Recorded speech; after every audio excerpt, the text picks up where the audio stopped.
Hello and welcome back to Friday Reads, where we help you find your next read. I'm Jill. And I'm Julie, and this week we are featuring books that involve friendships and friends. The first Sunday in August is International Friendship Day, so we thought it would be fun to pick some books that feature friendships. So Jill, what's your first pick? So my first pick is by Leslie Kagan, who I feel like is my friend because I've seen her. She's been at the Wisconsin Book Festival a couple times, and this is one of her books about friends. Every now and then. The summer of 1960 was the hottest ever for Summit, Wisconsin. For kids seeking relief from the heat, there was a creek to be swum in, sprinklers to run through, and ice cream at Whitcomb's drugstore. But for Frankie, Viv, and Biz, 11-year-old best friends, it would forever be remembered as the summer that evil paid a visit to their small town and took their young lives as they'd known them as a souvenir. With the to-do list in hand, the girls set forth from their hideout to make a mark on that summer. But when 3 patients escape from Broadhurst Mental Institution, their idyllic lives take a sinister turn. Determined to uncover long-held secrets, the girls have no idea that what they discover could cost them their lives and the ones they hold dear. 6 decades later, Biz remembers that long-ago summer and how it still haunts her and her lifelong friends in Every Now and Then, a story about ties that bind forever, the timelessness of guilt and grief, and the everlasting hope for redemption. So, gotta find out what happens with this group of kids.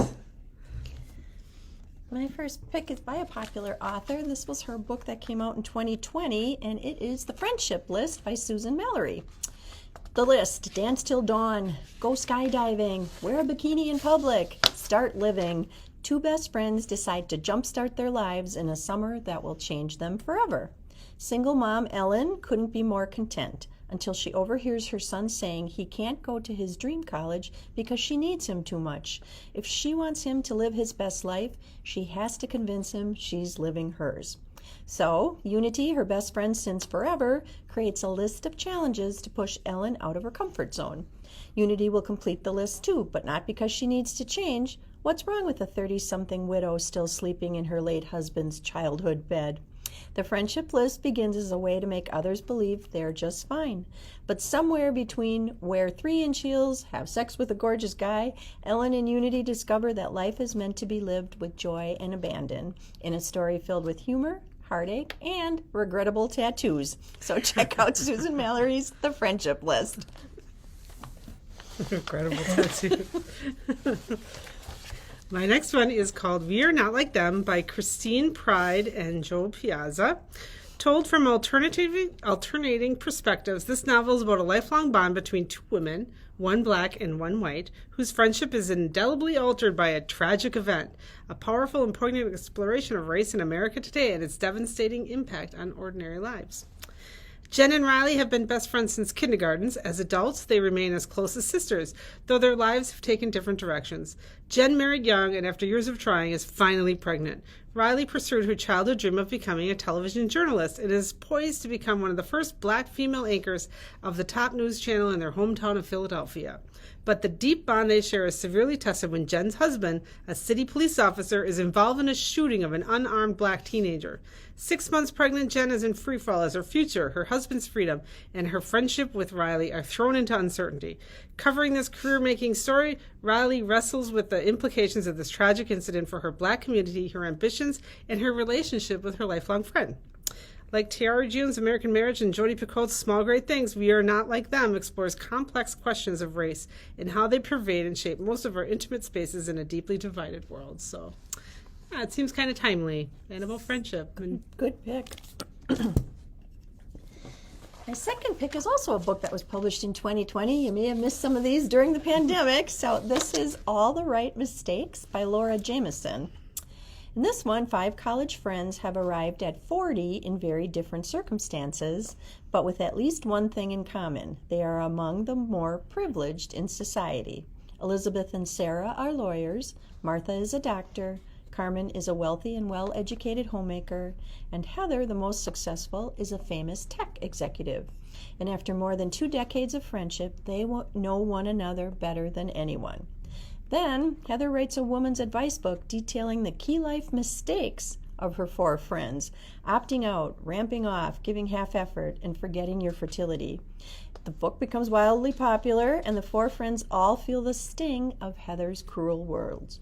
cruel words, Despite their status, these women face everyday obstacles, including work problems, parenting challenges, secondary infertility, racism, sexism, financial stress, and marital woes.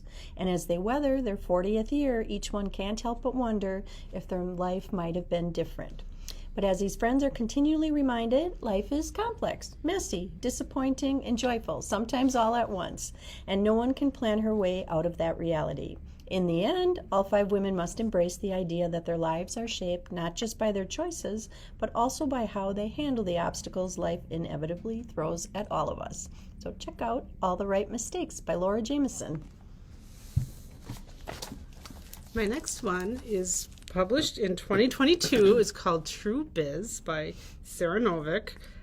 This novel plunges readers into the halls of a residential school for the deaf, where they'll meet Charlie, a rebellious transfer student who's never met a deaf person before. Austin, the school's golden boy, whose world is rocked when his baby sister is born hearing. And February, the headmistress, who is fighting to keep her school open and her marriage intact, but might not be able to do both.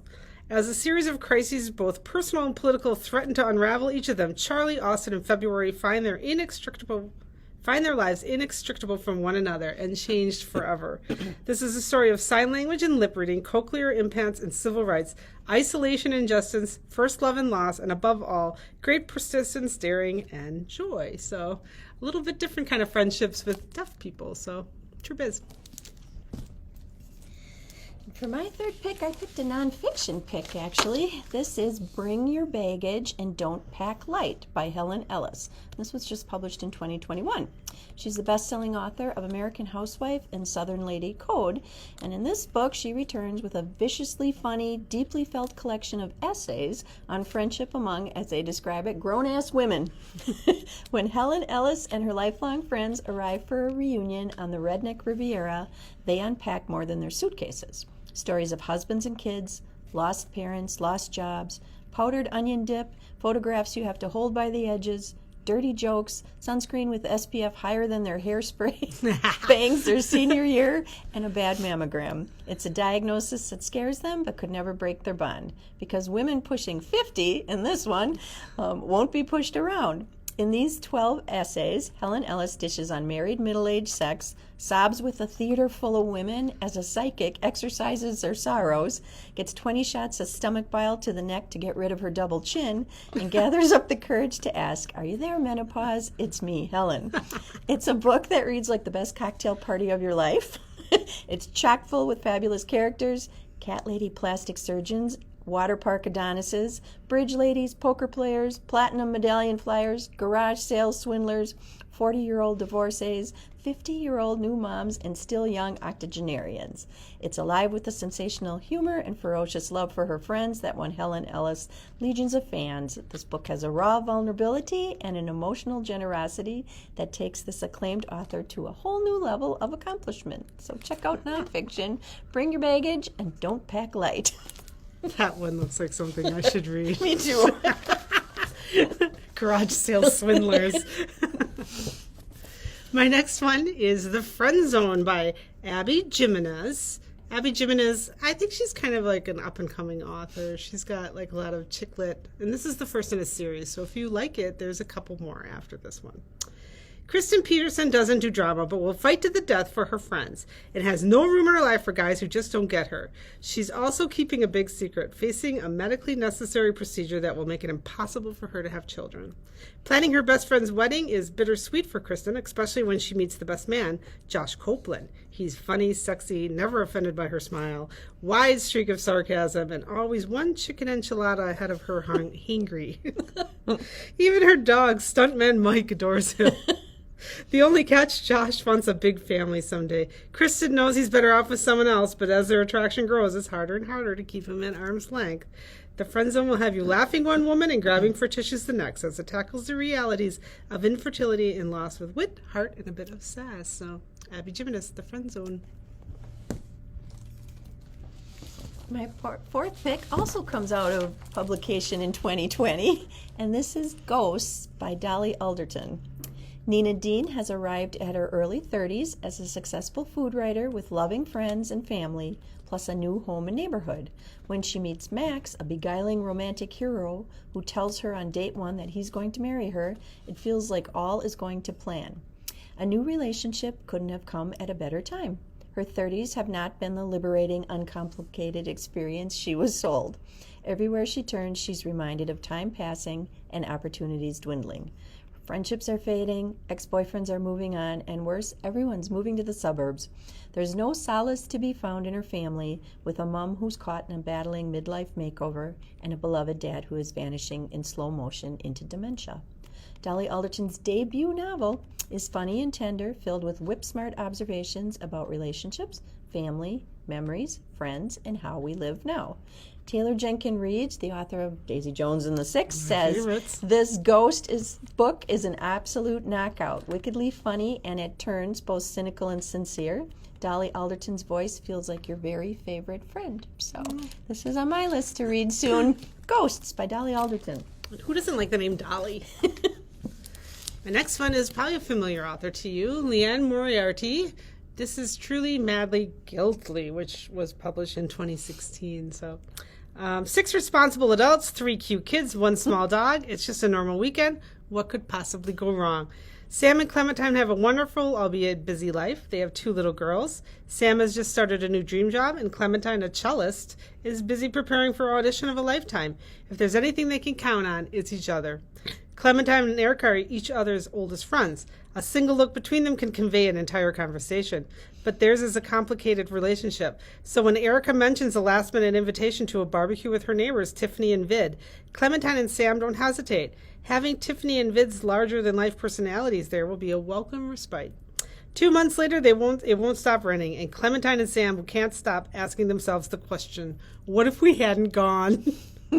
Truly Madly Guilty, Leanne Moriarty takes the foundations of our lives, marriage, sex, parenthood, and friendship. She shows how guilt can expose the fault lines in the most seemingly strong relationships, and how what we don't say can be more powerful than what we do, and how sometimes it's the most innocent of moments that can do the greatest harm. So, find out what happens. You got to read the book. And my last pick is also from 2020. I found a lot from 2020 that maybe you weren't, lost in the pandemic time. So this is The AllNight Sun by Diane Zena. Lauren Kress teaches writing at a small college outside of Washington, D.C. In the classroom, she's poised, she's smart and kind, well liked by her students and colleagues.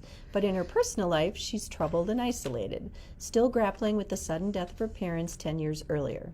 She seems to exist at a remove from everyone around her until a new student joins her class, charming, magnetic Siri, who appears to be everything Lauren wishes she could be.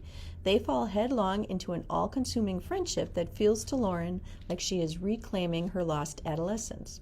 When Siri invites her along on a trip home to Sweden for the summer, Lauren impulsively accepts, intrigued by how Siri describes everything will be green, fresh, new, just thawing out. But once there, Lauren finds herself drawn to Siri's enigmatic, brooding brother Magnus.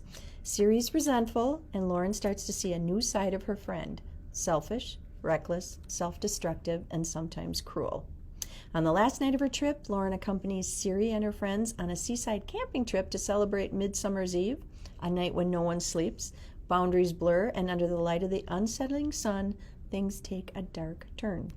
Ultimately, Lauren must acknowledge the truth of what happens with Siri and come to terms with her own tragic past in this beautifully written, deeply felt debut about the relationships that come to us when things feel darkest and the transformative power of female friendships. So this one sounded intriguing too, The AllNight Sun.